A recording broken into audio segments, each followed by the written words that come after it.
We are about to embark upon a series of strange and exciting, dangerous adventures. Adventures that will lead us to all parts of the world.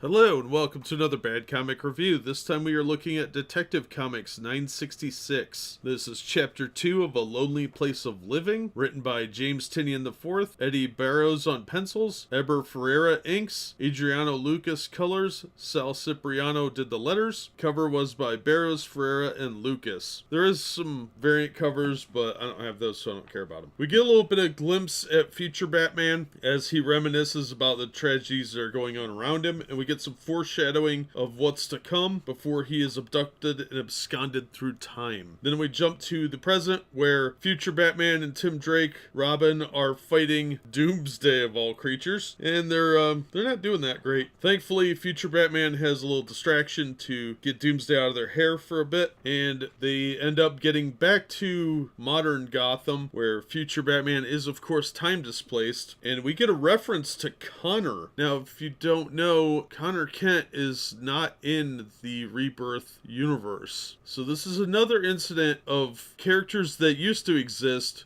suddenly being referenced, and they've been removed from the time-space continuum. Wally West was like this when he was white, and now Black Wally is there. And there's a lot of other characters. The entire Justice Society of America has been wiped out of existence, along with several other characters that I think is largely due to Dan Didio's oversight. He doesn't like legacy characters from what I've seen, and they're just sort of erasing them. But there is a reference to him in here, and future Batman is a little confused by this, but he doesn't say anything. Instead, we are left with a bit of a cliffhanger ending, and things are definitely heating up in Gotham. Overall, this was a pretty decent story. Pacing's great. The argument between future Batman and Red Robin is pretty good. Doomsday might have been a bit much. I think they probably could have dialed that one back a little bit, but interesting that there is such a dark future Batman and references to bad things that happened in the future. So all in all, a pretty good addition to the storyline. Is it going to be a classic? Probably not. There's a lot of things going on here that you have to have either looked up online or read